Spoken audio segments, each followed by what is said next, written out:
सारे पत्रकार साहबान का स्वागत है। पत्रकार रात में ज़्यादा लेट काम करते, छेती ठाड़ना गलती हो गई, माफ़ी चाहता इसलिए कि मैं छेती जाना सी।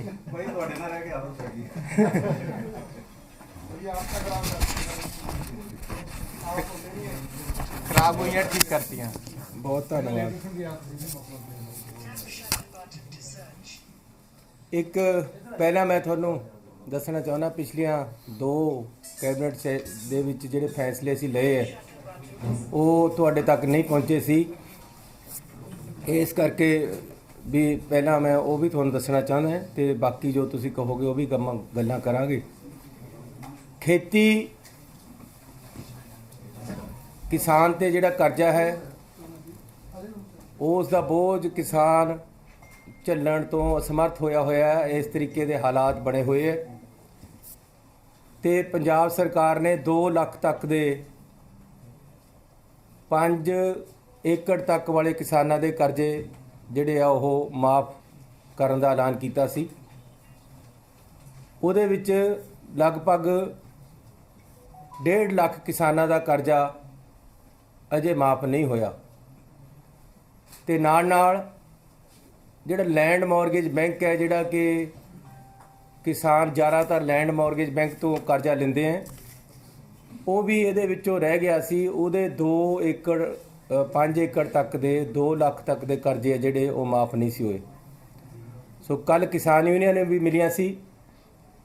पंजाब सरकार ने फैसला किया है कि 2 लाख तक दे कर्जे जिन्हां किसानां दे बकाया रह गए है, जिहड़े कि हुण शायद 2 लाख परिवार बन जाणगे, उन्हां दा ये टोटल 2 लाख तक दा कर्जा जिहड़ा क्रॉप लोन है वो माफ़ किया जाएगा। जिहड़ी पहली स्कीम है उस स्कीम के तहत जिहड़े बाकी रह गए है तो लैंड मॉर्गेज बैंक के जिहड़े कर्जे है वो असीं माफ़ करन जा रहे हैं। अगले 10 दिनों के विच असीं ये पैसे किसानां दे खात्यां दे विच पा देवांगे। 10 ਤੋਂ 15 दिनों के विच ਇਹ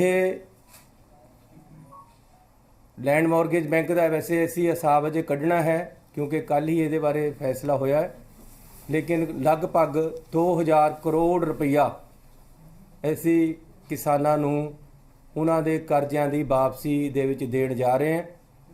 उहदे नाल साडी ये स्कीम बिल्कुल कंप्लीट हो जाएगी कि 2 लाख तक दे जिहड़े कर्जे है वो सारे किसानां दे जिन्हां दे 5 एकड़ तक जमीन है वो पंजाब सरकार वालों माफ़ कर दिते जाणगे। इस दे नाल नाल जिहड़े लैंडलैस लेबरर हैं उन्हां दे भी असीं कर्जे माफ़ कीते है। 25,000 तक का उन्हां दा कर्जा असीं कोऑपरेटिव सोसाइटियां दा माफ़ कर दिता है। शेड्यूल कास्ट दे विचों जिहड़े लोन लए हुए सी कारपोरेशन चों वो माफ़ कर दिते है। एक 64 करोड़ रुपया होर है जिहड़ा कि ओन फंड कोऑपरेटिव सोसाइटियां हैं जिहदे विच गरीब लोगों के खेत मजदूरां दे या मजदूरां दे कर्जे है वो भी असी माफ़ करन जा रहे हैं। ओन फंड सोसाइटियां इहदा मतलब ये है कि जिहड़े सोसाइटियां दे कर्जे पहला सरकार दा पैसे दे माफ़ कीते है, एक सोसाइटियां दे कोल पैसा पिया सी उन्हां ने भी किसानां खेत मजदूरां नूं कर्जा दिता होया। असीं वो भी पंजाब सरकार वालों भरपाई कर रहे, लगभग 64 करोड़ रुपया वो है। सो इस करके किसानां नूं ते खेत मजदूरां नूं मैं बधाई देना चाहुंदा कि पंजाब सरकार ने उन्हां दा कर्जा चुक्या। इस तो बाद जिहड़े होर कर्जे आ उन्हां बारे उस तो बाद विचार किया जाएगा। कैबिनेट दे विच कल फैसला लिया गया है कि जनरल कैटागरी कमीशन पंजाब सरकार ने बनाने का फैसला लिया है, जिहड़ा कि कैबिनेट दे विच पास हो गया है। क्योंकि जनरल कैटागरियां दे विच भी गरीब लोग हैं, वो लोग हैं जिन्हां दी सुनवाई नहीं हुंदी, जिन्हां नूं दे नाल कई बार अन्याय हो जाता है। उन्हां वास्ते भी असी एक कमीशन बनाया है जिसका नाम जनरल कैटागरी कमीशन है, तो वो असी कल पास कर दिता है। ਲੰਬੜਦਾਰਾਂ ਦਾ ਮਸਲਾ ਬੜੀ ਦੇਰ ਤੋਂ ਚੱਲਿਆ ਆ ਰਿਹਾ ਸੀ ਤੇ ਅਸੀਂ ਇਸ ਦਾ ਹੱਲ ਕਰ ਦਿੱਤਾ ਹੈ। ਉਹਨਾਂ ਦੀ ਡਿਮਾਂਡ ਸੀ ਜੱਦੀ ਪੁਸ਼ਤੀ ਦੀ, ਲੇਕਿਨ ਅਸੀਂ ਇੱਕ ਸਹੀ ਤਰੀਕੇ ਨਾਲ ਉਹਨਾਂ ਨਾਲ ਬੈਠ ਕੇ ਰਸਤਾ ਕੱਢਿਆ ਹੈ। ਹੁਣ ਉਹ 5 ਸਾਲ ਤੱਕ ਸਰਬਰਾਹੀ ਮਤਲਬ ਆਪਣਾ ਚਾਰਜ ਹੈ ਜਿਹੜਾ ਆਪਣੇ ਲੜਕੇ ਨੂੰ ਜਾਂ ਕਿਸੇ ਨੂੰ ਦੇ ਸਕਦੇ ਹੈ। ਤੇ ਨਾਲ ਜਦੋਂ ਨੈਕਸਟ ਨੰਬਰਦਾਰ ਉਹਨਾਂ ਦੀ ਜਗ੍ਹਾ ਅਪਾਇੰਟ ਹੋਏਗਾ, ਜੇਕਰ ਉਹਨਾਂ ਦੀ ਡੈਥ ਹੋ ਜਾਂਦੀ ਹੈ ਤਾਂ ਉਹਦੇ ਵਿੱਚ ਐਕਸਪੀਰੀਅੰਸ ਨੂੰ ਤਰਜੀਹ ਦਿੱਤੀ ਜਾਏਗੀ। ਉਹਦੇ ਨਾਲ ਇਹ ਹੈ ਕਿ ਨੰਬਰਦਾਰ ਆਪਣੇ ਲੜਕੇ ਨੂੰ ਆਸਾਨੀ ਨਾਲ ਦੁਬਾਰੇ ਨੰਬਰਦਾਰ ਬਣਾ ਸਕਦੇ ਆ। ਇਹ ਉਹਨਾਂ ਦੀ ਡਿਮਾਂਡ ਸੀ, ਅਸੀਂ ਸਰਕਾਰ ਨੇ ਪੂਰੀ ਕਰ ਦਿੱਤੀ ਹੈ। ਮੋਟਰ ਵਹੀਕਲ ਐਕਟ ਟੈਕਸ ਵਿੱਚ ਮਿੰਨੀ ਬੱਸਾਂ ਅਤੇ ਟੈਕਸੀਆਂ ਨੂੰ ਕਰੋਨਾ ਟਾਈਮ ਦੇ ਤਹਿਤ 31/12/21 ਤੱਕ ਇਹਨਾਂ ਦਾ ਜਿਹੜਾ ਟੈਕਸ ਹੈ ਉਹ ਮਾਫ ਕਰ ਦਿੱਤਾ ਗਿਆ। ਇਹ ਕੱਲ੍ਹ ਕੈਬਨਿਟ ਦੇ ਵਿੱਚ ਅਸੀਂ ਫੈਸਲਾ ਲਿਆ। ਇਹਦੀਆਂ ਡਿਟੇਲਾਂ ਅਸੀਂ ਤੁਹਾਨੂੰ ਵੱਖਰੀਆਂ ਵੀ ਦੇ ਦਾਂਗੇ। ਇੱਕ ਸਾਡਾ ਐਲਾਨ ਸੀ, ਮੈਂ ਵਿਧਾਨ ਸਭਾ ਦੇ ਵਿੱਚ ਐਲਾਨ ਕੀਤਾ ਸੀ ਕਿ ਸ਼੍ਰੀ ਭਗਵਤ ਗੀਤਾ ਅਤੇ ਰਮਾਇਣ ਉੱਤੇ ਅਧਿਐਨ ਸੈਂਟਰ ਬਣਾਇਆ ਜਾਣਾ। ਕੱਲ੍ਹ ਕੈਬਨਿਟ ਦੇ ਵਿੱਚ ਅਸੀਂ ਪਾਸ ਕੀਤਾ ਹੈ ਕਿ ਪਟਿਆਲਾ ਦੇ ਵਿੱਚ ਜਿਹੜੀ ਓਪਨ ਯੂਨੀਵਰਸਿਟੀ ਬਣ ਰਹੀ ਹੈ, ਉਹਨਾਂ ਕੋਲ 42 ਏਕੜ ਜ਼ਮੀਨ ਹੈ। ਉਹਦੇ ਵਿੱਚੋਂ ਜ਼ਮੀਨ ਲੈ ਕੇ ਉੱਥੇ ਸ਼੍ਰੀ ਭਗਵਤ ਗੀਤਾ ਅਤੇ ਰਮਾਇਣ ਤੇ ਅਧਿਐਨ ਸੈਂਟਰ ਖੋਲ੍ਹਿਆ ਜਾਏਗਾ, ਜਿਹਦੀ ਸਾਰੀ ਰੂਪਰੇਖਾ ਬਣ ਗਈ ਹੈ। ਜ਼ਮੀਨ ਸਾਡੀ ਸਰਕਾਰ ਦੀ ਉਹ ਹੈ, ਯੂਨੀਵਰਸਿਟੀ ਦੀ ਹੈ। ਪਟਿਆਲੇ ਦੇ ਵਿੱਚ ਇਹ ਅਧਿਐਨ ਸੈਂਟਰ ਬਣਾਇਆ ਜਾਏਗਾ। ਇਹ ਸਰਕਾਰ ਨੇ ਫੈਸਲਾ ਕੀਤਾ ਹੈ।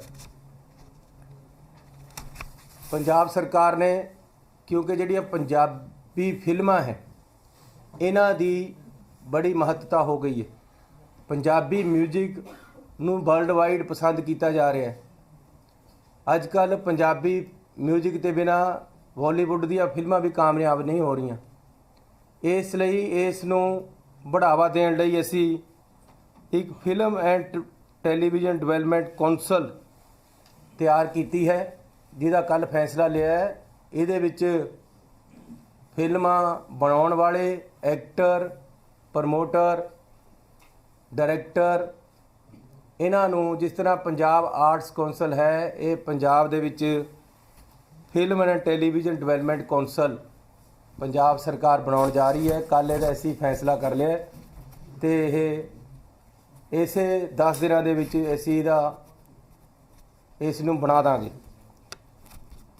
ਇੱਕ one time settlement for PSIES industrial parks ਵਾਸਤੇ ਅਸੀਂ ਸਕੀਮ ਲੈ ਕੇ ਆਏ ਹੈ। ਇਹ ਜਿਹੜੀ ਹੈ ਲਾਗੂ ਕਰਤੀ ਹੈ, ਕੱਲ੍ਹ ਕੈਬਨਿਟ ਦੀ ਮੀਟਿੰਗ ਦੇ ਵਿੱਚ ਪਾਸ ਕਰ ਦਿੱਤਾ ਗਿਆ। ਇਸ ਤੋਂ ਇਲਾਵਾ ਵਿਕਰਮਜੀਤ ਸਿੰਘ ਮਜੀਠੀਆ ਤੇ FIR ਦਰਜ ਕੀਤੀ ਗਈ ਹੈ। ਉਹਦੇ ਬਾਰੇ ਮੈਂ ਆਪ ਜੀ ਨੂੰ ਦੱਸ ਦੇਣਾ ਚਾਹੁੰਦਾ ਕਿ ਪੰਜਾਬ ਦੇ ਵਿੱਚ ਸ਼੍ਰੋਮਣੀ ਅਕਾਲੀ ਦਲ ਦੀ ਸਰਕਾਰ ਤੇ BJP ਦੀ ਸਰਕਾਰ ਦੇ ਸਮੇਂ ਦੇ ਵਿੱਚ ਜਿਸ ਤਰੀਕੇ ਨਾਲ ਨਸ਼ੇ ਫੈਲੇ, ਜਿਸ ਤਰੀਕੇ ਦੇ ਨਾਲ ਸਾਡੇ ਨੌਜਵਾਨਾਂ ਦੀਆਂ ਜ਼ਿੰਦਗੀਆਂ ਦੇ ਨਾਲ ਖਿਲਵਾੜ ਹੋਇਆ, ਮਾਵਾਂ ਦੀਆਂ ਕੁੱਖਾਂ ਰੁਲੀਆਂ ਤੇ ਪੰਜਾਬ ਨੂੰ ਉੜਤਾ ਪੰਜਾਬ ਤੱਕ ਦੇ ਮਿਹਣੇ ਸਹਿਣੇ ਪਏ। ਉਹਦੇ ਵਿੱਚ ਬਹੁਤ ਹੀ ਸਾਨੂੰ ਮੁਸੀਬਤਾਂ ਇੱਕ ਕਿਸਮ ਦੀਆਂ ਪੰਜਾਬ 'ਤੇ ਪੈ ਗਈਆਂ ਕਿ ਪੰਜਾਬ ਦੀ ਅਰਥ ਵਿਵਸਥਾ ਵਿਗੜ ਲੱਗ ਗਈ, ਪੰਜਾਬ ਦਾ ਨੌਜਵਾਨ ਖਰਾਬ ਹੋਣ ਲੱਗ ਗਿਆ, ਨੌਜਵਾਨੀ ਗਲ ਗਈ, ਜਿਹਦੇ ਕਰਕੇ ਲੋਕਾਂ ਦੇ ਵਿੱਚ ਰੋਸ ਔਰ ਉਸ ਸਮੇਂ ਦੇ ਜਿਹੜੇ ਲੋਕਾਂ ਨੇ ਤਸਕਰੀ ਕੀਤੀ ਉਹਨਾਂ 'ਤੇ ਕਾਰਵਾਈਆਂ ਨਹੀਂ ਹੋਈਆਂ। ਮੈਂ ਤੇ ਸਾਡੀ ਕੈਬਨਿਟ ਪੰਜਾਬ ਸਰਕਾਰ ਨੇ ਇਹਦੇ 'ਤੇ ਐਕਸ਼ਨ ਲੈਣਾ ਸ਼ੁਰੂ ਕੀਤਾ ਹੈ, ਲੇਕਿਨ ਕੋਰਟਾਂ ਦੇ ਰਾਹੀਂ ਜਿਹੜੀ ਕਾਰਵਾਈ ਹੈ ਉਹ ਹੋ ਰਹੀ ਹੈ। ਸਭ ਤੋਂ ਪਹਿਲਾਂ ਤਾਂ ਮੈਂ ਆਪਣੇ ਆਪ ਨੂੰ ਕਨਵਿੰਸ ਕਰਿਆ ਕਿ ਕਿਸੇ 'ਤੇ ਵੀ ਕੋਈ ਨਜਾਇਜ਼ ਨਾ ਹੋਵੇ, ਇਸ ਲਈ ਪਹਿਲਾਂ ਮੈਂ ਆਪਣੇ ਆਪ ਨੂੰ ਪੁੱਛਿਆ ਤੇ ਆਪਣੇ ਅਫਸਰਾਂ ਨੂੰ ਪੁੱਛਿਆ, ਆਪਣੇ ਆਪ ਨੂੰ ਇਸ ਗੱਲ ਤੇ ਲੈ ਕੇ ਆਇਆ ਮੈਂ ਹਰ ਗੱਲ ਦਾ ਪਤਾ ਕਰਕੇ ਕਿ ਕਿਆ ਐਸੀ ਜੋ ਕਰ ਰਹੇ ਹੋ ਸਹੀ ਹੈ ਕਿ ਨਹੀਂ, ਕਿਉਂਕਿ ਆਖਰ ਨੂੰ ਹਰ ਕਿਸੇ ਨੇ ਆਪਣੇ اخلاق ਨਾਲ ਭੁੱਲਣਾ ਹੁੰਦਾ ਹੈ, ਆਖਰ ਨੂੰ ਹਰ ਕਿਸੇ ਨੇ ਆਪਣੀ ਜ਼ਮੀਰ ਦੇ ਨਾਲ ਚੱਲਣਾ ਹੁੰਦਾ ਹੈ। ਇਸ ਕਰਕੇ ਪਹਿਲਾਂ ਮੈਂ ਪਤਾ ਕੀਤਾ ਕਿ ਅਸਲੀਅਤ ਕਿਆ ਹੈ। ਜਦ ਮੈਂ ਆਪ ਕਨਵਿੰਸ ਹੋ ਗਿਆ ਕਿ ਵਾਕਈ ਇਹਨਾਂ ਲੋਕਾਂ ਦੀ ਇਨਵੋਲਵਮੈਂਟ ਰਹੀ ਹੈ, ਇਹਨਾਂ ਲੋਕਾਂ ਨੇ ਪੰਜਾਬ ਦੇ ਵਿੱਚ ਨਸ਼ੇ ਫੈਲਾਏ ਹੈ, ਇਹਨਾਂ ਨੇ ਪੰਜਾਬ ਦੇ ਵਿੱਚ ਇਹ ਸਾਰਾ ਕੁਝ ਕੀਤਾ ਹੈ, ਪੰਜਾਬ ਦੀ ਜਵਾਨੀ ਦਾ ਘਾਣ ਕੀਤਾ ਹੈ, ਤਾਂ ਅਸੀਂ ਇਸ ਮਸਲੇ ਨੂੰ ਚੱਕਿਆ, ਤਾਂ ਅਸੀਂ ਇਸ ਮਸਲੇ ਤੇ ਅੱਗੇ ਵਧੇ ਹੈ। ਪਹਿਲਾਂ ਆਪਣੀ ਜ਼ਮੀਰ ਦੀ ਆਵਾਜ਼ ਸੁਣੀ ਹੈ, ਪਹਿਲਾਂ ਆਪਣੇ ਆਪ ਨੂੰ ਕਨਵਿੰਸ ਕੀਤਾ ਹੈ ਕਿ ਵਾਕਈ ਇਹ ਲੋਕ ਜਿਹੜੇ ਹੈ ਜ਼ਿੰਮੇਵਾਰ ਹੈ ਪੰਜਾਬ ਨੂੰ ਬਦਨਾਮ ਕਰਨ ਲਈ ਤੇ ਪੰਜਾਬ ਦੀ ਨੌਜਵਾਨੀ ਗਾਲਣ ਲਈ। ਉਸ ਤੋਂ ਬਾਅਦ ਹੀ ਅਸੀਂ ਇਸ ਰਸਤੇ ਤੇ ਅੱਗੇ ਤੁਰੇ ਹੈ। ਇਹ ਕੋਈ ਕੇਸ ਕਾਂਗਰਸ ਪਾਰਟੀ ਦਾ ਜਾਂ ਕਾਂਗਰਸ ਸਰਕਾਰ ਦਾ ਬਣਾਇਆ ਹੋਇਆ ਨਹੀਂ ਹੈ। ਇਹ ਕੇਸ 2013 ਦੇ ਵਿੱਚ ਪ੍ਰਕਾਸ਼ ਸਿੰਘ ਬਾਦਲ ਤੇ ਬੀਜੇਪੀ ਦੀ ਸਰਕਾਰ ਦੇ ਸਮੇਂ ਉਜਾਗਰ ਹੋਇਆ ਹੈ। 6000 ਕਰੋੜ ਰੁਪਏ ਦਾ ਡਰੱਗ ਮਾਫੀਆ ਤੇ ਡਰੱਗ ਸਕੈਂਡਲ ਫੜਿਆ ਗਿਆ ਹੈ 2013 ਦੇ ਵਿੱਚ। ਭੋਲਾ ਤੇ ਹੋਰ ਬੰਦੇ ਇਹਦੇ ਵਿੱਚ ਮੁਲਜ਼ਮ ਬਣੇ ਹੈ ਤੇ ਉਸੇ ਸਮੇਂ ਪੰਜਾਬ ਪੁਲਿਸ ਦੇ ਵਿੱਚ ਇੱਕ ਜਿਮਨੀ ਲਿਖੀ ਗਈ ਹੈ। ਜਿਮਨੀ ਇੱਕ ਡਾਕੂਮੈਂਟ ਹੁੰਦਾ ਹੈ, ਪੰਜਾਬੀ 'ਚ ਉਹਨੂੰ ਜਿਮਨੀ ਕਹਿੰਦੇ ਹੈ, ਜਿਹੜਾ ਕਿ ਦੋਸ਼ੀ ਦੇ ਖਿਲਾਫ ਲਿਖਿਆ ਜਾਂਦਾ ਹੈ ਕੇਸਾਂ ਦੇ ਵਿੱਚ। ਉਹਦੇ ਵਿੱਚ ਵਿਕਰਮਜੀਤ ਸਿੰਘ ਮਜੀਠੀਏ ਨੂੰ ਜਿਮਨੀ ਦੇ ਵਿੱਚ ਇਹਦਾ ਨਾਮ ਆਇਆ ਹੈ ਕਿ ਇਹ ਵੀ ਇਹਨਾਂ ਗੱਲਾਂ ਦੇ ਵਿੱਚ ਇਨਵੋਲਵ ਹੈ। ਉਸ ਤੋਂ ਅੱਗੇ ਗੱਲ ਵਧੀ ਹੈ। ਫਿਰ ਭੋਲਾ ਨਾਮ ਦਾ ਜਿਹੜਾ ਇਹਦੇ ਵਿੱਚ ਤਸਕਰ ਮੰਨਿਆ ਗਿਆ, ਜਿਹਦੇ ਖਿਲਾਫ ਕੇਸ ਚੱਲ ਰਹੇ ਹੈ, ਜਿਹੜਾ ਜੇਲ੍ਹ ਵਿੱਚ ਹੈ, ਉਸ ਨੇ ਲਾਈਵ ਹੋ ਕੇ ਮੋਹਾਲੀ ਕੋਰਟ ਦੇ ਵਿੱਚ ਪ੍ਰੈਸ ਨੂੰ ਬਿਆਨ ਦਿੱਤਾ ਕਿ ਇਹਦੇ ਵਿੱਚ ਸਾਰਾ ਕੁਝ ਕਰਤਾ ਧਰਤਾ ਜਿਹੜਾ ਹੈ ਉਹ ਵਿਕਰਮਜੀਤ ਸਿੰਘ ਮਜੀਠੀਆ ਹੈ। ਗੱਲ ਇੱਥੇ ਰੁਕੀ ਨਹੀਂ ਹੈ। ਉਸ ਤੋਂ ਬਾਅਦ ਈਡੀ ਕੋਲ ਮਜੀਠੀਆ ਦਾ ਰੋਲ ਸਾਹਮਣੇ ਆਇਆ। ਈਡੀ ਨੇ ਪੂਰੇ ਵਿਸਤਾਰ ਦੇ ਵਿੱਚ ਇਹਨਾਂ ਦੇ ਰੋਲ ਨੂੰ ਦਰਸਾਇਆ ਤੇ ਇਹਨਾਂ ਨੂੰ ਬਾਰ-ਬਾਰ ਬੁਲਾ ਕੇ ਸਾਰੇ ਰਿਪੋਰਟਾਂ ਲਈਆਂ ਗਈਆਂ ਤੇ ਈਡੀ ਨੇ ਵੀ ਇਹਨਾਂ ਨੂੰ ਦੋਸ਼ੀ ਪਾਇਆ। ਉਸ ਤੋਂ ਬਾਅਦ ਇਹ ਗੱਲ ਇੱਥੇ ਵੀ ਨਹੀਂ ਰੁਕੀ। ਕੋਰਟ ਦੇ ਵਿੱਚ ਨਵਕਿਰਨ ਸਿੰਘ ਜਿਹੜੇ ਹਿਊਮਨ ਰਾਈਟਸ ਵਾਸਤੇ ਲੜਦੇ ਹੈ, ਉਹਨਾਂ ਨੇ ਕੋਰਟ ਦੇ ਵਿੱਚ ਕੇਸ ਪਾਇਆ ਕਿ ਜੀ ਈਡੀ ਕੋਲ ਵਿਕਰਮਜੀਤ ਸਿੰਘ ਮਜੀਠੀਆ ਦਾ ਨਾਮ ਆਇਆ ਹੈ, ਪੰਜਾਬ ਦੀ ਪੁਲਿਸ ਕੋਲ ਵਿਕਰਮਜੀਤ ਸਿੰਘ ਮਜੀਠੀਆ ਦਾ ਨਾਮ ਆਇਆ ਹੈ। ਇਹ ਅਕਾਲੀ ਦਲ ਦੇ ਟਾਈਮ ਹੋਇਆ, ਅਕਾਲੀ ਦਲ ਬੀਜੇਪੀ ਦੀ ਸਰਕਾਰ ਦੇ ਟਾਈਮ ਹੋਇਆ ਕਿ ਫਿਰ ਸਰਕਾਰ ਇਹਦੇ ਤੇ ਕਾਰਵਾਈ ਕਿਉਂ ਨਹੀਂ ਕਰਦੀ। ਇਹਦੇ ਉੱਤੇ ਇਹ ਸੱਤਾ ਪਿੰਡੀ ਹੋਰ ਸਾਰੇ ਫਰਾਰ ਹੋਏ ਦੇ ਵਿੱਚ, ਜਿਹੜੇ ਕਿ ਇਹਦੇ ਆਪਣੇ ਬੰਦੇ ਜਿਹੜੇ ਇਹਦੇ ਘਰ ਰਹਿੰਦੇ ਰਹੇ, ਜਿਹਨੂੰ ਇਹਨਾਂ ਨੇ ਸਿਕਿਉਰਟੀਆਂ ਪ੍ਰੋਵਾਈਡ ਕਰੀਆਂ, ਆਪਣੀਆਂ ਜਿਪਸੀਆਂ ਦਿੱਤੀਆਂ, ਆਪਣੇ ਘਰ ਰੱਖੇ, ਉਹ ਲੋਕ ਅੱਜ ਫਰਾਰ ਹੈ, ਉਹਨਾਂ ਨੂੰ ਫੜਿਆ ਨਹੀਂ ਗਿਆ। ਤੇ ਨਵਕਿਰਨ ਸਿੰਘ ਦੀ ਜਿਹੜੀ ਕੋਰਟ ਵਿੱਚ ਉਹਨਾਂ ਨੇ ਕੇਸ ਪਾਇਆ, ਉਹਦੇ ਉੱਤੇ ਐਸਟੀਐਫ ਪੰਜਾਬ ਨੂੰ ਇੱਕ ਰਿਪੋਰਟ ਦੇਣ ਵਾਸਤੇ ਕਿਹਾ ਗਿਆ।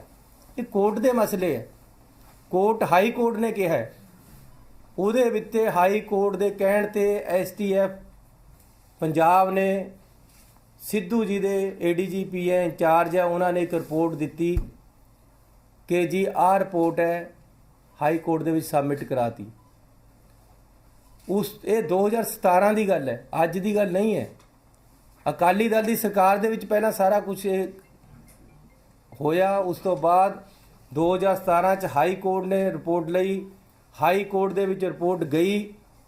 ਉਸ ਤੋਂ ਬਾਅਦ ਅੱਜ ਤੱਕ ਸਾਡੀ ਪਿਛਲੀ ਸਰਕਾਰ ਕੈਪਟਨ ਸਾਹਿਬ ਹੋਰਾਂ ਨੇ, ਸਾਡੇ ਐਡਵੋਕੇਟ ਜਨਰਲ ਨੇ ਇਸ ਦੀ ਸਹੀ ਪੈਰਵਾਈ ਨਾ ਕਰਕੇ ਉਹ ਰਿਪੋਰਟ ਨੂੰ ਖੁਲਵਾਇਆ ਨਹੀਂ, ਲਾਗੂ ਨਹੀਂ ਕਰਾਇਆ। ਹੁਣ ਜਦੋਂ ਸਰਕਾਰ ਬਦਲੀ, ਸਾਡੇ ਵਕੀਲਾਂ ਨੇ ਪੈਰਵਾਈ ਕੀਤੀ, ਤਾਂ ਹਾਈ ਕੋਰਟ ਨੇ ਕਿਹਾ ਕਿ ਤੁਹਾਨੂੰ ਕੋਈ ਰੋਕ ਨਹੀਂ ਹੈ, ਤੁਸੀਂ ਕਾਰਵਾਈ ਕਰ ਸਕਦੇ ਹੋ, ਹਾਈ ਕੋਰਟ ਨੇ ਕੋਰਟ ਦੇ ਵਿੱਚ ਆਰਡਰ ਕੀਤੇ ਹੈ। ਹਾਈ ਕੋਰਟ ਦੇ ਕਹਿਣ ਤੇ ਇਹ STF ਦੀ ਰਿਪੋਰਟ ਜਿਹੜੀ ਖੋਲੀ ਗਈ ਹੈ, ਜਦ ਖੋਲ ਕੇ ਦੇਖਿਆ ਤਾਂ ਉਹਦੇ 'ਚ ਭੰਡਾਰਾ ਜਿਹੜਾ ਉਹ ਬਿਕਰਮਜੀਤ ਸਿੰਘ ਮਜੀਠੀਆ ਦੇ ਖਿਲਾਫ ਹੈ। ਰਿਪੋਰਟ ਦੇ ਵਿੱਚ ਕਿਹਾ ਗਿਆ ਹੈ, ਮੇਰੀ ਰਿਪੋਰਟ ਨਹੀਂ ਹੈ, ਹਾਈ ਕੋਰਟ ਦੀ ਰਿਪੋਰਟ ਹੈ ਕਿ ਬਿਕਰਮਜੀਤ ਸਿੰਘ ਮਜੀਠੀਆ ਦੇ ਖਿਲਾਫ ਐਨਫ ਐਵੀਡੈਂਸ ਹੈ, ਇਸ ਦੇ ਖਿਲਾਫ ਕਾਰਵਾਈ ਹੋਣੀ ਚਾਹੀਦੀ ਹੈ। ਉਹੀ ਰਿਪੋਰਟ ਟੋਟਲ ਐਸੀ FIR ਦੇ ਵਿੱਚ ਕਨਵਰਟ ਕਰਕੇ ਪਰਚਾ ਦਰਜ ਕੀਤਾ ਹੈ।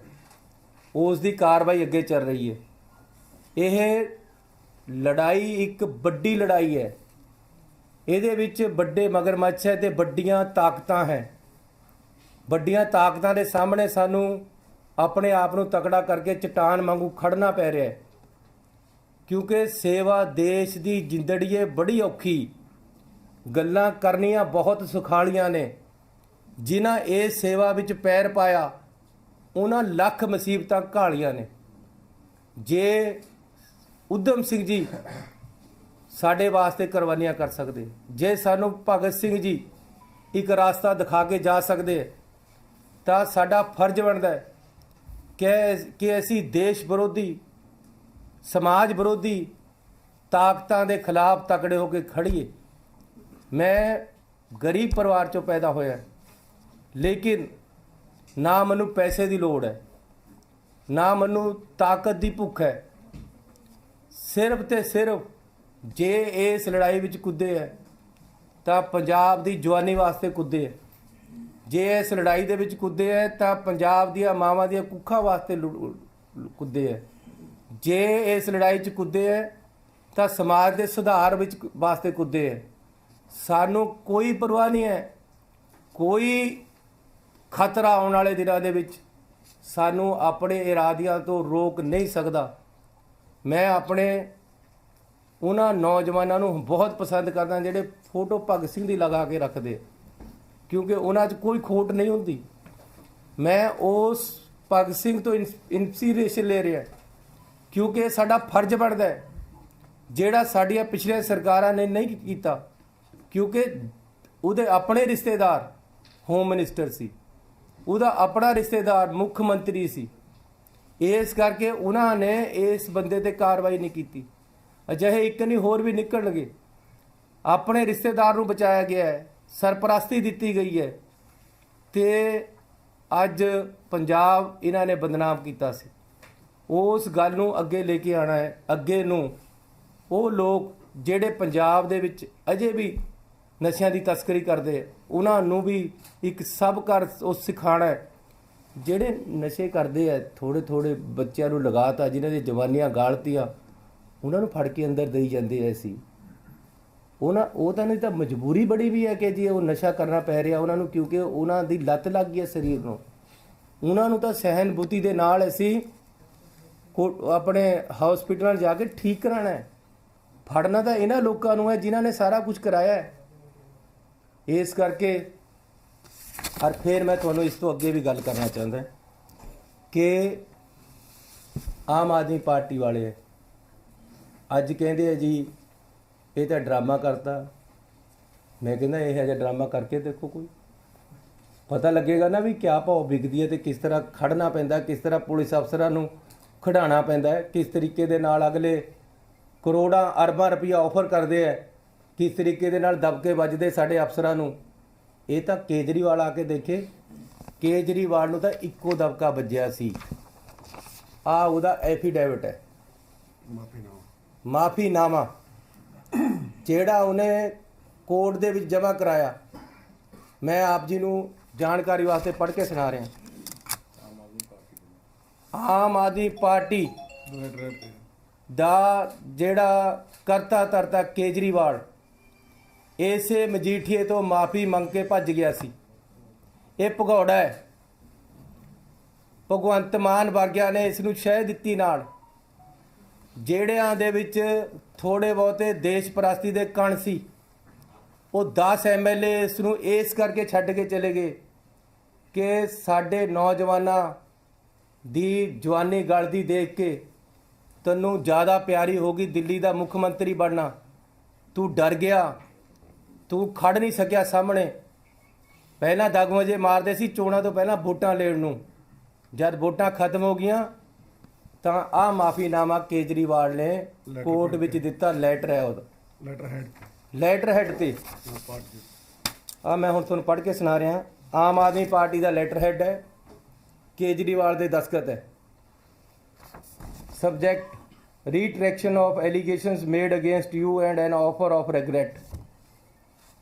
ਕਹਿੰਦਾ ਜੀ ਜਿਹੜੇ ਮੈਂ ਤੁਹਾਡੇ ਪਰ ਐਲੀਗੇਸ਼ਨ ਲਗਾਏ ਹੈ ਉਹਨਾਂ ਨੂੰ ਵਾਪਸ ਲੈ ਰਿਹਾ, ਉਹਨਾਂ ਤੋਂ ਵਾਪਸ ਘੁੰਮ ਰਿਹਾ, ਗੋਡੇ ਟੇਕ ਰਿਹਾ ਆਪਣੇ, ਔਰ ਮੈਂ ਤੁਹਾਡੇ ਤੋਂ ਮਾफ़ੀ ਮੰਗ ਰਿਹਾ। ਇਹ ਮਜੀਠੀਏ ਨੂੰ ਲਿਖ ਰਿਹਾ ਹੈ ਕੇਜਰੀਵਾਲ, ਔਰ ਇਹ ਕੋਰਟ ਦੀ ਡਾਕੂਮੈਂਟ ਹੈ, ਅੰਮ੍ਰਿਤਸਰ ਕੋਰਟ ਚੋਂ ਕਢਾਇਆ ਗਿਆ ਹੈ। ਇਹ ਤੁਹਾਡੇ ਸਾਹਮਣੇ ਕਰ ਰਹੇ ਹਾਂ। ਕੇਜਰੀਵਾਲ ਤੇ ਭਗਵੰਤ ਮਾਨ ਤੇ ਆਮ ਆਦਮੀ ਪਾਰਟੀ ਦਾ ਕਿਰਦਾਰ, ਜਿਹੜੇ ਸਾਡੇ ਨੌਜਵਾਨਾਂ ਨੂੰ ਕਹਿ ਰਹੇ ਹੈ ਕਿ ਜੀ ਅਸੀਂ ਤੁਹਾਡੀ ਰਾਖੀ ਕਰਾਂਗੇ, ਅਸੀਂ ਤੁਹਾਡੇ ਵਾਸਤੇ ਲੜਾਂਗੇ, ਅਸੀਂ ਤੁਹਾਡੇ ਵਾਸਤੇ ਮਰਾਂਗੇ, ਉਹ ਆ ਮਾਫੀਆਂ ਮੰਗ ਕੇ ਭੱਜੇ ਆ ਪੰਜਾਬ ਚੋਂ। ਇਹ ਮੈਂ ਤੁਹਾਨੂੰ ਦੇਣ ਵਾਸਤੇ ਪੜ੍ਹ ਰਿਹਾ। In the recent past I made certain statements and allegations against you. ਮਤਲਬ ਮਜੀਠੀਆ, ਮੈਂ ਤੁਹਾਡੇ ਪਿਛਲੇ ਸਮੇਂ ਦੇ ਵਿੱਚ ਤੁਹਾਡੇ ਖਿਲਾਫ ਗਲਤੀ ਨਾਲ ਬੋਲ ਗਿਆ, ਬਹੁਤ ਸਾਰੇ ਸ਼ਬਦ ਤੁਹਾਡੇ ਪਰ ਐਲੀਗੇਸ਼ਨ ਲਗਾਏ। ਮਜੀਠੀਆ ਨੂੰ ਕੇਜਰੀਵਾਲ ਕਹਿ ਰਿਹਾ ਹੈ regarding your alleged involvement in drug trade. These statements became a political issue. Now I have learnt that allegations are unfounded. Hence there should be no politics on such issues. Because of my allegations made against you at various political rallies, public meetings, TV programs, print, electronic and social media, you filed a defamation case against us in the Honorable Court at Amritsar. I hereby withdraw all my statements and allegations made against you and apologize for the same. ਸ਼ਰਮਨਾਕ ਗੱਲ। I hereby withdraw, ਇਹ ਮੈਂ ਤੁਹਾਨੂੰ ਪੜ੍ਹ ਕੇ ਸੁਣਾ ਰਿਹਾ। ਕੇਜਰੀਵਾਲ ਦਾ affidavit, ਉਹਦੀ letter pad ਤੇ ਲੈਟਰ ਕਿ ਮਜੀਠੀਆ ਜੀ ਮੈਂ ਗੋਡੇ ਟੇਕ ਦਿੱਤੇ, ਮੈਂ ਹੱਥ ਜੋੜ ਰਿਹਾ। ਜੋ ਮੈਂ ਤੁਹਾਡੇ ਖਿਲਾਫ ਬੋਲਿਆ ਕਿ ਤੁਸੀਂ ਨਸ਼ੇ ਦੇ ਤਸਕਰ ਹੋ, ਮੈਨੂੰ ਮਾफ़ ਕਰੋ, ਮੈਂ ਇਹ ਸਾਰੇ ਐਲੀਗੇਸ਼ਨ ਵਾਪਸ ਲੈ ਰਿਹਾ। all my statements and allegations made against you and apologize for the same, और मैं माफ़ी मंगदा। the damage caused to your esteem, the heart caused to your family, friends, well-wishers, followers and loss caused to you is regretted। ਇਹ ਕੇਜਰੀਵਾਲ ਹੈ। ਪੰਜਾਬ ਦੇ ਲੋਕਾਂ ਦੇ ਨਾਲ ਖੜਨ ਵਾਸਤੇ ਲੱਤਾਂ 'ਚ ਜਾਨ ਚਾਹੀਦੀ ਹੈ। ਪੰਜਾਬ ਦੇ ਲੋਕਾਂ ਦੇ ਨਾਲ ਖੜਨ ਵਾਸਤੇ ਆਪਣੇ ਘਰ ਪਰਿਵਾਰ, ਆਪਣੇ ਸਿਰ ਤੇ ਕੱਫਣ ਬੰਨ੍ਹਣਾ ਪੈਂਦਾ ਹੈ, ਜਿਹੜਾ ਅਸੀਂ ਬੰਨ੍ਹ ਕੇ ਤੁਰੇ ਹੈ। ਇਹ ਲੋਕ ਪੰਜਾਬ ਦੀ ਹਿਫਾਜ਼ਤ ਕਰਨ ਦੇ ਕਾਬਲ ਨਹੀਂ ਹੈ। ਇਹਨਾਂ ਨੂੰ ਹੁਣ ਆਪਣਾ ਸਟੇਟਸ, ਆਪਣੀ ਸਥਿਤੀ, ਆਪਣੀ ਸੋਚ ਸਪਸ਼ਟ ਕਰਨੀ ਚਾਹੀਦੀ ਕਿ ਅੱਜ ਇਹ ਕਿੱਥੇ ਖੜੇ ਹੈ। ਇਹਨਾਂ ਨੂੰ ਹੁਣ ਜਦ ਵਿਕਰਮ ਮਜੀਠੀਏ ਨੂੰ ਕਿਤਾਬਾਂ ਵਿੱਚ ਲੈ ਲਿਆ ਗਿਆ, ਉਹਦੇ 'ਤੇ ਪਰਚਾ ਦਰਜ ਕਰ ਦਿੱਤਾ ਗਿਆ ਅਤੇ ਉਹ ਫਰਾਰ ਹੈ ਅਤੇ ਆਪਣੇ ਆਪ ਨੂੰ ਜਸਟੀਫਾਈ ਕਰਨ ਵਾਸਤੇ ਸਾਹਮਣੇ ਨਹੀਂ ਆ ਰਿਹਾ, ਤਾਂ ਹੁਣ ਇਹਨਾਂ ਨੂੰ ਪੰਜਾਬ ਦੇ ਲੋਕਾਂ 'ਤੇ ਮਾफ़ੀ ਮੰਗਣੀ ਚਾਹੀਦੀ। ਭਗਵੰਤ ਮਾਨ ਜਿਹੜਾ ਉਹਨਾਂ ਦੇ ਨਾਲ ਖੜਾ ਹੈ, ਜੇ ਇਕੱਲਾ ਇੱਕ ਭਗਵੰਤ ਮਾਨ ਹੈ ਜਿਹਨੇ ਕੇਜਰੀਵਾਲ ਨੂੰ ਨਹੀਂ ਕਿਹਾ ਆਮ ਆਦਮੀ ਪਾਰਟੀ 'ਚ ਕਿ ਤੁਸੀਂ ਗਲਤ ਕੀਤਾ ਹੈ, ਤੁਹਾਨੂੰ ਮਾफ़ੀ ਨਹੀਂ ਮੰਗਣੀ ਚਾਹੀਦੀ ਸੀ। ਅੱਜ ਵੀ ਭਗਵੰਤ ਮਾਨ ਕਹੇ ਕਿ ਕੇਜਰੀਵਾਲ ਦੀ ਗਲਤੀ ਸੀ, ਇਸ ਨੇ ਮਾफ़ੀ ਨਹੀਂ ਮੰਗੀ, ਇਸ ਨੇ ਮਾफ़ੀ ਮੰਗੀ ਹੈ, ਇਸ ਨੂੰ ਨਹੀਂ ਮੰਗਣੀ ਚਾਹੀਦੀ ਸੀ। ਅੱਜ ਵੀ ਕੇਜਰੀਵਾਲ ਤੇ ਭਗਵੰਤ ਮਾਨ ਪੰਜਾਬ ਦੇ ਲੋਕਾਂ 'ਤੇ ਮਾफ़ੀ ਮੰਗ ਲੈਣ ਤਾਂ ਪੰਜਾਬ ਦੇ ਲੋਕ ਖੁੱਲ੍ਹੇ ਦਿਲਾਂ ਵਾਲੇ ਮਾफ़ ਕਰ ਦੇਣਗੇ। ਲੇਕਿਨ ਫਿਰ 2 ਮਹੀਨੇ ਬਾਅਦ ਕਿਸੇ ਨੇ ਨਹੀਂ ਕਰਨਾ ਇਹਨਾਂ ਨੂੰ। ਇਹਨਾਂ ਨੇ ਵੀ ਪੰਜਾਬ ਦੇ ਨਾਲ, ਮਜੀਠੀਏ ਦੇ ਨਾਲ ਮਿਲ ਕੇ ਧੋਖਾ ਕੀਤਾ। ਇਹ ਇੱਕ ਦਿਨ 'ਚ ਲੈਟਰ ਨਹੀਂ ਬਣੀ।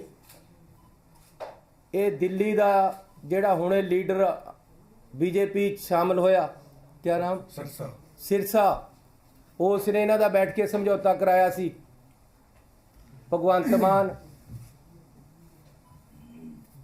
ਕੇਜਰੀਵਾਲ, ਉਹਨਾਂ ਦਾ ਸਮਝੌਤਾ ਵਿਕਰਮ ਮਜੀਠੀਏ ਦੇ ਨਾਲ सिरसे ने करा के आ लैटर जारी कराई है केजरीवाल तो, ਜਿਹੜੀ कि पंजाब दी नौजवानी, पंजाब दियां मावां दियां कुखां, पंजाब दी अर्थव्यवस्था, पंजाब दा समाजिक जीवन, पंजाबियां दे पिठ दे विच छुरा मारिया अंदर खाते इन्हां ने बैठ के।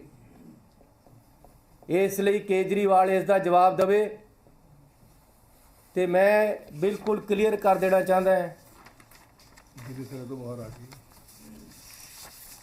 ऐसी आ थोड़ी जिहड़ी मुहावरा है कि बिल्ली थैले तो बाहर आ गई, ये कड्डी है।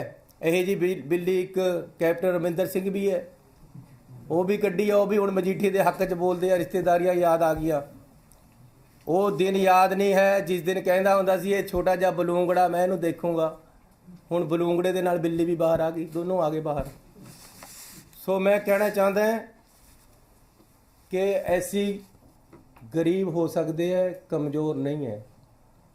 ऐसी पार्टी साडी नैशनलिस्ट है, नेशन दे वास्ते हमेशा लड़ी है तो लड़ांगे। ये नैशनल लड़ाई है, ये पूरे सूबे के लोगों की लड़ाई है, ये नौजवानों की लड़ाई है। ऐसी ये वास्ते लड़ांगे। और वो लोग जेड़े पंजाब दे समाज नूं गंधला करने वास्ते जिन्हां ने नशे फैलाए है, उन्होंने लॉजिकल एंड तक लेके जावांगे। ये लड़ाई इत्थे नहीं मुक्केगी। होर भी ये विच बहुत सारे लोग आउणगे, इन्हां दियां प्रॉपर्टियां भी आउणगियां, इन्हां दे रेते दे बिजनेस भी आउणगे, इन्हां दे लीकर बिजनेस भी आउणगे। ये सारियां चीज़ां देखियां जाणगियां। सो इहदे लई तुहाडा बहुत बहुत धन्नवाद। होर जे कोई गल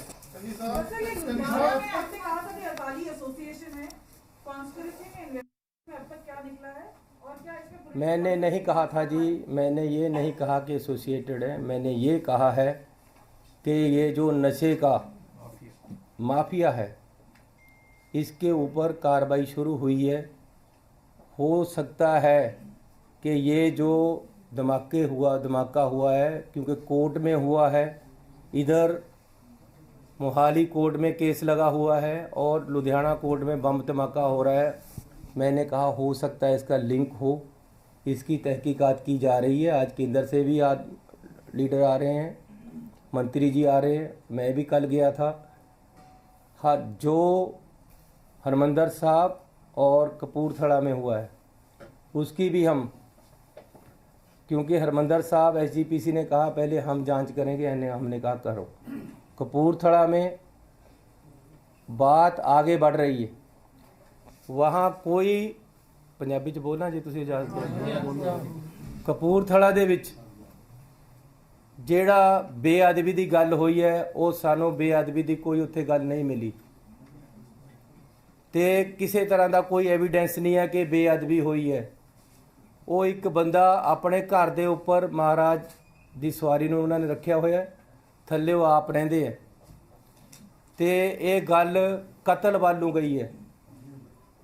इस करके इस दी इनक्वायरी चल रही है। जो सामने आएगा अज उम्मीद है उस पर नितारा हो जाएगा। ऐसी ये मामला ट्रेस कर लिया है, इस मसले नूं असीं हल कर लिया है ते अज हल के मुताबिक FIR नूं अमेंड कर दिता जाएगा।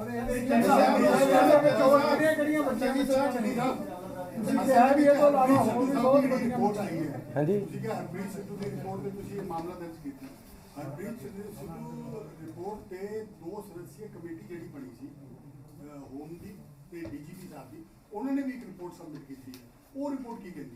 देखो ऐसी सारिया रिपोर्टां कोर्ट के सामने रख दित्तियां।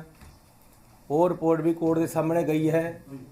कोर्ट ने आखिर दे विच सानू कहा कि तुसीं इहदे ते कार्रवाई करो, तुसीं करदे क्यों नहीं, आ सानू करके दसो, ऐसी कीती है।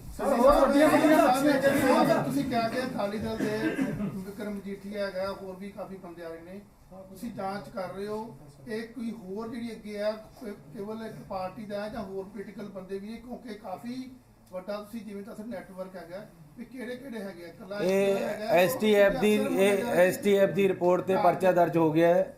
ਇਹਦੀ ਇਨਵੈਸਟੀਗੇਸ਼ਨ ਜਾਰੀ ਹੈ। ਇਹਦੇ 'ਚ ਜਿਹੜਾ ਸਾਹਮਣੇ ਆਏਗਾ ਉਹ ਚੱਕਿਆ ਜਾਏਗਾ। ਹੋਰ ਵੱਡੀਆਂ ਮੱਛੀਆਂ ਵੀ ਹੈਗੀਆਂ ਨੇ ਇਹਦੇ ਵਿੱਚ। ਮੈਂ ਤਾਂ ਕਹਿ ਰਿਹਾ ਕਿ ਇਨਵੈਸਟੀਗੇਸ਼ਨ ਚੱਲ ਰਹੀ ਹੈ, ਜੋ ਇਹਦੇ ਵਿੱਚ ਆਏਗਾ ਉਹ फंसेगा। सेंट्रल एजेंसी को दिया जाएगा, एनआईए को माना जा रहा है भाई मामला जो ब्लास्ट वाला है एनआईए को दिया जा सकता है क्या? ऐसा है कि ਕੱਲ ਮੇਰੀ ਅਮਿਤ ਸ਼ਾਹ ਜੀ ਨਾਲ ਵੀ ਗੱਲ ਹੋਈ ਸੀ, ਉਹਨਾਂ ਦੀ ਵੀ ਸਪੋਰਟ ਲਈ ਜਾ ਰਹੀ ਹੈ ਇਸ ਮਸਲੇ ਨੂੰ ਹੱਲ ਕਰਨ ਲਈ, ਇਹਨੂੰ ਲੱਭਣ ਲਈ। ਉਹਨਾਂ ਦੀਆਂ ਵੀ ਟੀਮਾਂ ਇੱਥੇ ਆਈਆਂ ਹੋਈਆਂ। ਮੈਂ ਉਹਨਾਂ ਨਾਲ ਗੱਲ ਕੀਤੀ ਸੀ, ਉਹਨਾਂ ਦੇ ਮਿਨਿਸਟਰ ਵੀ ਅੱਜ ਇੱਥੇ ਆਏ ਹੈ, ਕਿਉਂਕਿ ਆਰਡੀਐਕਸ ਤੇ ਕੁਝ ਐਸੇ ਇਸ਼ੂ ਹੈ ਜਿਹੜੇ ਪੰਜਾਬ ਕੋਲ ਉਹ ਸਿਸਟਮ ਨਹੀਂ ਹੈ। ਉਹ ਕੇਂਦਰ ਸਰਕਾਰ ਦੀਆਂ ਏਜੰਸੀਆਂ ਆ ਕੇ ਦੇਖਦੀਆਂ ਹੈ ਕਿਸ ਲੈਵਲ ਦਾ ਆਰਡੀਐਕਸ ਕਿੱਥੋਂ ਆਇਆ ਹੋ ਸਕਦਾ। ਉਹ ਸਾਰੀਆਂ ਚੀਜ਼ਾਂ ਦੀ ਤਹਿਕੀਕਾਤ ਹੋ ਰਹੀ ਹੈ। चेनी साहब आईएसआई पाकिस्तान का लिंक भी हो सकता है जितनी भी पंजाब की घटनाएं हुई हैं। उसके बाद जो बॉम्ब ब्लास्ट होता है, क्या आपके पास पहले से कोई इनपुट था, और अगर इनपुट था या नहीं था, उसके बाद इस तरह का ब्लास्ट होना सेंट्रल एजेंसीज द्वारा आपको अलर्ट किया गया था, उसके बाद भी ये ब्लास्ट हो जाना कहीं ना कहीं इंटेलिजेंस फेलियर नहीं? कोई ऐसा नहीं बात है, हम अपनी तरफ से पूरे सतर्क हैं और हर तरीके से सतर्की से काम कर रहे हैं। चेनी साहब आईएसआई पाकिस्तान का भी हाथ हो सकता है इन घटनाओं के पीछे, या प्रो खालिस्तानी अभी तक मेरी नॉलेज में ऐसा कुछ आया नहीं। सर, जिस शख्स की जान गई है उसके बारे में क्या कुछ इनपुट आया है कि वो शख्स आखिरकार वहां पर कैसे पहुंचा और क्या उसके पास? इसकी पूरी तहकीकात, वहाँ जितने कैमरे लगे हुए हैं, हर चीज़ से यही एविडेंस अभी तक यही आ रहा है कि वही आदमी ऑपरेट करने वाला था, उसके अपने ऊपर ही चल गया। ਕਪੂਰਥਲੇ ਵਾਲੀ ਵੀ ਉਹ ਟ੍ਰੇਸ ਕਰ ਲਿਆ ਮਾਮਲਾ, ਉਹਦੇ ਵਿੱਚ ਕਿੱਦਾਂ ਦੀ ਮਤਲਬ ਜਾਣਕਾਰੀ ਹੈ? ਪੋਲੀਟੀਕਲ ਕਨਸਪੀਰੈਂਸੀ ਆ? ਅਜੇ ਤੱਕ ਤਾਂ ਇਹ ਪਤਾ ਲੱਗਿਆ ਕਿ ਉਹ ਉੱਥੇ ਕਿਸੇ ਤਰ੍ਹਾਂ ਦੀ ਬੇਅਦਬੀ ਦੀ ਗੱਲ ਨਹੀਂ ਹੈ। ਅਜੇ ਤੱਕ ਇੱਥੇ ਅਸੀਂ ਪਹੁੰਚੇ ਹਾਂ ਔਰ ਉਹ ਬੰਦੇ ਨੂੰ ਫੜ ਕੇ ਮਾਰ ਦਿੱਤਾ ਹੈ। ਇੱਥੇ ਤੱਕ ਅਸੀਂ ਸੁਖਬੀਰ ਸਿੰਘ ਬਾਦਲ ਨੇ ਪ੍ਰੈਸ ਕਾਨਫਰੰਸ ਕੀਤੀ, ਕਹਿੰਦੇ ਕਿ ਜਿਹੜੇ ਡੀਜੀਪੀ ਮੌਜੂਦਾ ਜਿਹੜੇ ਤੁਸੀਂ ਲਗਾਏ ਨੇ ਬੜੇ ਨਿਖੇਧ ਨੇ, ਨਿਕੰਮੇ ਨੇ, ਔਰ ਜਿਹੜੇ ਨਾਲ ਆਈਜੀ ਆ ਉਹਦੇ ਖਿਲਾਫ ਪਹਿਲਾਂ ਹੀ ਕੇਸ 2 ਨੇ ਚਾਰ ਸ਼ੀਟ ਹੋਏ ਨੇ, ਚਲਾਨ ਵੀ ਪੇਸ਼ ਕੀਤਾ ਹੈਗਾ। ਉਸ ਬੰਦੇ ਨੂੰ, ਉਸ ਅਫਸਰਾਂ ਨੂੰ ਯੂਜ਼ ਕੀਤਾ ਗਿਆ ਵਿਕਰਮ ਜੀਠੀਆ ਦੇ ਖਿਲਾਫ ਕੇਸ ਦਰਜ ਕਰਨਗੇ। ਜਿਹੜੇ ਚੰਗੇ ਅਫਸਰ ਸੀ ਉਹਨਾਂ ਨਾ ਕਰ ਦਿੱਤੀ। ਦੇਖੋ, ਜਿਹੜਾ ਸਹੀ ਕੰਮ ਕਰੇ, ਹੁਣ ਜੇ ਹੋ ਗਿਆ ਆਹ ਗੱਲ, ਪੂਰਾ ਪੰਜਾਬੀ ਲੋਕ ਤੜਪ ਕੇ ਕਹਿ ਰਹੇ ਸੀ ਕਿ ਜੀ ਜਿਨ੍ਹਾਂ ਲੋਕਾਂ ਨੇ ਸਾਡੀਆਂ ਜਵਾਨੀਆਂ ਗਾਲੀਆਂ, ਉਹਨਾਂ ਤੇ ਪਰਚੇ ਦਰਜ ਕੀਤੇ ਜਾਣ, ਉਹਨਾਂ ਨੂੰ ਫੜ ਕੇ ਅੰਦਰ ਕੀਤਾ ਜਾਵੇ। ਇਹ ਅੱਜ ਦੀ ਨਹੀਂ ਹੈ ਡਿਮਾਂਡ, ਇਹ ਸਾਰੀਆਂ ਪਾਰਟੀਆਂ ਦੀ ਮੈਨੀਫੈਸਟੋ ਵਿੱਚ ਹੈ। ਇਹ ਸਾਰੀਆਂ ਪਾਰਟੀਆਂ ਵਿੱਚ ਹੀ ਕਰੀਆਂ ਸੀ। ਪਾਰਟੀ ਕਦ ਮੈਨੀਫੈਸਟੋ 'ਚ ਕੋਈ ਗੱਲ ਦਿੰਦੀ ਹੈ? ਪਾਰਟੀ ਕਦ ਸਟੇਜਾਂ ਪਰ ਬੋਲਦੀ ਹੈ? ਜਦੋਂ ਲੋਕਾਂ ਦੀ ਡਿਮਾਂਡ ਹੋਵੇ। ਇਹ ਤਾਂ ਆਵਾਜ਼ੇ ਖਲਕਤ, ਆਵਾਜ਼ੇ ਖੁਦਾ ਬਣ ਗਈ ਹੈ ਕਿ ਇਹਨਾਂ ਤੇ ਕਾਰਵਾਈ ਹੋਣੀ ਚਾਹੀਦੀ ਸੀ ਤੇ ਕਾਰਵਾਈ ਹੋਈ ਹੈ।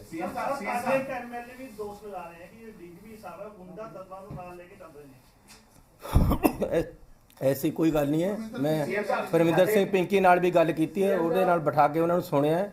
ਉਹ ਉਹਨਾਂ ਦਾ ਆਪਣਾ ਕੋਈ ਮਸਲਾ ਸੀ। ਪਿੰਡਾਂ ਦੇ ਵਿੱਚ ਚਿੱਟਾ ਵਿਕ ਰਿਹਾ, ਜਿਹੜੇ ਤੁਸੀਂ ਮਾਮਲੇ ਦੀ ਗੱਲ ਕਰ ਰਹੇ ਹੋ, ਇੱਕ ਵੱਡਾ ਮਾਮਲਾ ਸੀ, ਬਾਹਰ ਦੇ ਵਿੱਚ ਵੀ ਸਪਲਾਈ ਹੋ ਰਿਹਾ ਸੀ, ਲੇਕਿਨ ਹਜੇ ਵੀ ਜਿਹੜਾ ਪੰਜਾਬ ਦੇ ਪਿੰਡਾਂ ਦੇ ਵਿੱਚ ਚਿੱਟਾ ਵਿਕ ਰਿਹਾ, ਉਸ ਨੂੰ ਵੀ ਇੱਕ ਵੱਡਾ ਨੈਕਸਸ ਚਲਾ ਰਿਹਾ। ਇਹ ਕਦੋਂ ਤੱਕ ਨੈਕਸਸ ਜਿਹੜਾ ਹੈ? ਇੱਦਾਂ ਹੈ, ਮੈਂ ਕਦੇ ਵੀ ਜਦ ਕੋਈ ਪੱਤਰ ਗੱਲ ਕਰਦਾ ਉਹਨੂੰ ਰੂਲ ਆਊਟ ਨਹੀਂ ਕਰਦਾ, ਲੇਕਿਨ ਅਸਲ ਦੇ ਵਿੱਚ ਕੀ ਹੈ, ਹਰ ਲੋਕ ਕਰਪਸ਼ਨ ਦੇ ਵਿੱਚ ਵੀ ਲੋਕ ਕਹਿੰਦੇ ਯਾਰ ਬੜਿਆਂ ਨੂੰ ਕੋਈ ਫੜਦਾ ਨਹੀਂ ਹੈ, ਇੱਥੇ ਆ ਕੇ ਥੱਲੇ ਕਲਰਕਾਂ ਨੂੰ ਹੱਥ ਪਾਈ ਜਾਂਦੇ। ਇਸੇ ਤਰ੍ਹਾਂ ਬੜੇ ਤਸਕਰਾਂ ਨੂੰ ਕੋਈ ਫੜਦਾ ਨਹੀਂ ਹੈ। ਉਹ ਜਿਹੜੇ ਨਸ਼ੇ ਮਾੜਾ ਮੋਟਾ ਕੋਈ ਮੁੰਡੇ ਨੇ ਖਾ ਲਿਆ ਉਹਨੂੰ ਫੜ ਕੇ ਅੰਦਰ ਦੇ ਦੇਣੇ। 50,000 ਬੰਦਾ ਮੇਰੇ ਪਾਸ, ਦੇਖੋ ਆਹ ਮੈਂ ਤੁਹਾਨੂੰ ਦੱਸਾਂ ਕਿੰਨੇ ਪਰਚੇ ਹੋਏ ਆ। 51,011 ਕੇਸ NDPS ਦੇ ਦਰਜ ਹੋਏ ਹੈ। 66,376 ਅਰੈਸਟਾਂ ਹੋਈਆਂ ਪਿਛਲੇ 4 ਸਾਲਾਂ 'ਚ। 2399 ਕਿਲੋਗ੍ਰਾਮ ਹੈਰੋਇਨ ਫੜੀ ਗਈ ਹੈ। 13 ਕਿਲੋਗ੍ਰਾਮ ਸਮੈਕ ਫੜੀ ਗਈ ਹੈ।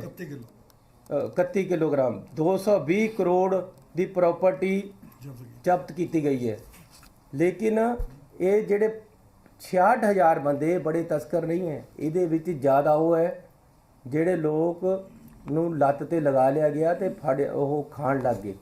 ਇਸ ਕਰਕੇ ਜਦ ਤੱਕ ਤੁਸੀਂ ਬੜੇ ਬੰਦਿਆਂ ਨੂੰ ਹੱਥ ਨਹੀਂ ਪਾਉਂਦੇ, ਥੱਲੇ ਡਰੇ ਨਹੀਂ ਜਾਂਦਾ। ਕਿਉਂਕਿ ਇਹ ਲੋਕ ਉੱਪਰ ਤੇ ਹੱਲਾਸ਼ੇਰੀ ਦਿੰਦੇ ਰਹਿੰਦੇ ਸੀ ਕਿ ਤੁਸੀਂ ਫਿਕਰ ਨਾ ਕਰੋ, सब कुछ है।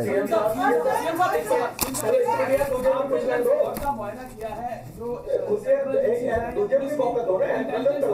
वो भी sir actually this is not a debate, मतलब एक एक क्वेश्चन पूछ लो। कोविड का थ्रेट है, पंजाब इलेक्शंस पे अभी ओमिक्रॉन की बात आ रही है, थर्ड वेव की बात आ रही है, कितना खतरा देखते हैं और वैक्सीनेशन इंप्रूव करने के लिए आप क्या करेंगे? देखो कोविड ਦਾ ਖਤਰਾ ਹੈ, ਇਸ ਕਰਕੇ ਸਾਨੂੰ ਇਹਦਾ ਧਿਆਨ ਰੱਖਣਾ ਚਾਹੀਦਾ। ਮੈਂ ਪੰਜਾਬੀਆਂ ਨੂੰ, ਪੰਜਾਬ ਦੇ ਲੋਕਾਂ ਨੂੰ ਬੇਨਤੀ ਕਰਨਾ ਚਾਹੁੰਦਾ ਕਿ ਇਹਤਿਆਤ ਵਰਤਦੇ ਰਹੋ। ਕੋਵਿਡ ਕਈ ਦੇਸ਼ਾਂ ਨੇ ਫਿਰ ਤੋਂ ਇਸ ਬਾਰੇ ਆਪਣੀ ਕਾਰਵਾਈ ਸ਼ੁਰੂ ਕਰ ਦਿੱਤੀ ਗਈ ਹੈ, ਇਹ ਰੋਕਣਾ ਲਾਉਣੀਆਂ ਸ਼ੁਰੂ ਕਰ ਦਿੱਤੀਆਂ ਹੈ। ਅਸੀਂ ਪੰਜਾਬ 'ਚ ਫਿਲਹਾਲ ਰੋਕ ਨਹੀਂ ਲਗਾ ਰਹੇ, ਲੇਕਿਨ ਜ਼ਰੂਰ ਅਵੇਅਰ ਕਰਨਾ ਚਾਹੁੰਦਾ ਹੈ ਕਿ ਲੋਕ ਇਸ ਬਾਰੇ ਇਹਤਿਆਤ ਵਰਤਣ। ओके जी, थैंक यू, बहुत हो गया, काफ़ी सवाल हो गया। मैं थोड़ा 2 सवाल देते। ਦੱਸਦੀ ਹੈ ਕਿ ਸੀਐਮ ਚੰਨੀ ਨੇ ਪ੍ਰੈਸ ਕਾਨਫਰੰਸ ਕਰਕੇ ਮਜੀਠੀਆ ਖਿਲਾਫ ਕਾਰਵਾਈ ਤੇ ਬਿਆਨ ਦਿੱਤਾ ਹੈ। ਉਹਨਾਂ ਨੇ ਕਿਹਾ ਕਿ ਐਸਟੀਐਫ ਦੀ ਰਿਪੋਰਟ ਦੇ ਮੁਤਾਬਿਕ ਹੀ ਕਾਰਵਾਈ ਹੋਈ। ਉਹਨਾਂ ਨੇ ਕਿਹਾ ਕਿ ਰਿਪੋਰਟ ਦੇ ਵਿੱਚ ਮਜੀਠੀਆ ਖਿਲਾਫ ਤੱਥ ਨੇ ਤੇ ਐਸਟੀਐਫ ਦੀ ਰਿਪੋਰਟ ਦੇ ਵਿੱਚ ਮਜੀਠੀਆ ਦਾ ਨਾਮ ਹੈ।